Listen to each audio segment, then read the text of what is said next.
Alright, today my clinical case presentation will be on herpes zoster, presented by me, Kiara Merchant. So, my patient came into the clinic with complaining with a swollen face and eyes was puffy and in pain. And she had, mind you, she had been previously treated for shingles probably maybe about 2 or 3 weeks ago. So now she's back again with the same problem. So according to Kay, herpes zoster is an infection that results from the reactivation of the varicella zoster virus. Symptoms usually begin with pain along the affected dermatome, followed in 2 to 3 days by vesicular eruption that is usually diagnostic. Treating the symptoms and prescribing antiviral is the course of treatment. Clinical case suggested data. So my patient's chief complaint was she's a 65-year-old female who presents to the clinic with swollen eyes and puffy face. I noticed a week ago small blisters on my face that are very painful to touch. She also noted that she had a small blister that was on her belly, and she said it was painful. The pain really started probably 2 days ago, and it has gotten worse. History, present illness is patient has been having some blisters around her torso that was later found to be shingles. The shingles were painful and localized. They never spread to another area. She was given something for pain and was given a cyclovir 800 milligrams 5 times a day, and her symptoms resolved. Now she's back in the clinic again with the same symptoms, and actually it's gonna involve the face. It wasn't painful or shedding, so she decided to try some over-the-counter medicine. But as I mentioned, the swelling appeared around her face and eyes, and that's what led her to this visit today. Her medical history includes acid reflux, hypertension, and shingles. More of her medical history and surgical history. Patient denies major hospitalization and major injuries. Patient has a history of acid reflux, hypertension, and shingles, as I mentioned earlier. Her meds includes hydrochlorothiazide, omeprazole, verapamil, aciclovir, and she doesn't have any allergies, and her vaccines are up to date. Childhood illnesses, unsure of childhood illnesses. Her family history and social history. Social habits, she denies smoking, using any alcohol or illegal drugs. She doesn't have a normal exercise pattern. She doesn't. She's independent with all her ADLs, and actually she takes care of her older parents at her home. Patient denies wanting to harm herself or others, and she gets support from her family and her son and daughter. Her 24-hour diary recall is followed as below, and she sleeps 7 hours if she doesn't have anything to do for her mom and dad. Family history includes mother diagnosed with diabetes, father has high cholesterol, brother and sister histories are known, her children history are known, her grandmother died from cancer, and the father died from heart complications. Alright, her review systems include, she denies being well-developed. She's well-developed, well-nourished, and in no acute stress. So she says she's not in any kind of pain right at the moment. Patient stated that she had stopped taking her blood pressure medicine and other kind of medicine because she just hasn't been feeling comfortable with the symptoms that she got going with the shingles. So her blood pressure is high at this visit, so it's 172/92, which is normally in the normal range. Head, ears, eyes, neck, and throat. She denies no difficulties in hearing.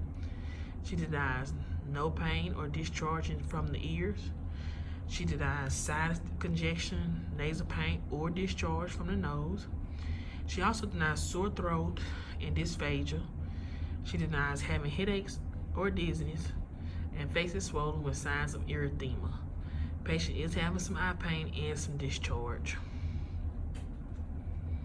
Respiratory, she denies coughing, wheezing, and shortness of breath. She does have a history of reflux, denies current abdominal pain, nausea, vomiting, diarrhea, or constipation. Her skin is positive for, like she said, she mentioned it's red, it's itchy, and she has some bruising noted from the old scarring from the other shingle lesions. Continues her abdomen. Patient says she's having a small blister to occur on her stomach. Denies changes in bowel habits and weight loss. Urinary, denies pain with urination. Denies discharge frequency and urgency. Patient says she's having some pain in her head due to the swelling, dizziness. Well, she denies dizziness and nerve pain in her legs. Okay, objective data. So, from what I observed, the patient was unkempt, and she looked like she was kind of uncomfortable, especially when, with her coming in with the swelling in her face. Her hair was oily. Vital signs 172/92, height 5'5", temp 97.3, heart rate 100, and her pain is a 4 on a pain scale of 1 to 10. Her eyes, pupils equal reactive to light and accommodation. Eyelids, sclera, they were swollen as well, and the conjunctiva was reddened. Her vision was still intact. She still was able to read off the Snellen chart. Her throat and ENT, nasal and oral mucosa were pink and moist. No nasal discharge noted. Throat without erythema or no inflammation or exudate. Her respiratory, clear to auscultation with no bilateral wheezes or adventitious sounds in the lungs. GI bowel sound active in each quadrant. No masses noted upon palpation, and she had normal peristalsis in her abdomen. Her skin was red around the torso with small blisters. They are not draining, tender, and it does have a tender vesicular rash. Labs drawn included CBC, wound cultures of the blisters, and blood work to detect the varicella zoster virus. So if she did have the varicella zoster virus, that means she had chickenpox in the past. These 3 pictures shows a slight sign of the shingles virus, and the first picture shows I think it's like a beginning of the virus, and then the other 2 is kind of later on into the virus. Plan of care. According to Dorr, skin lesions should heal without evidence of a secondary infection. Limit exposure to family members as much as you can, because you don't want to spread the virus to them as well. The provider needs to make sure the patient understands the treatment plan so that the virus will not potentially spread to others. Also, since the patient is being treated again, she needs to know the importance of keeping follow-up appointments.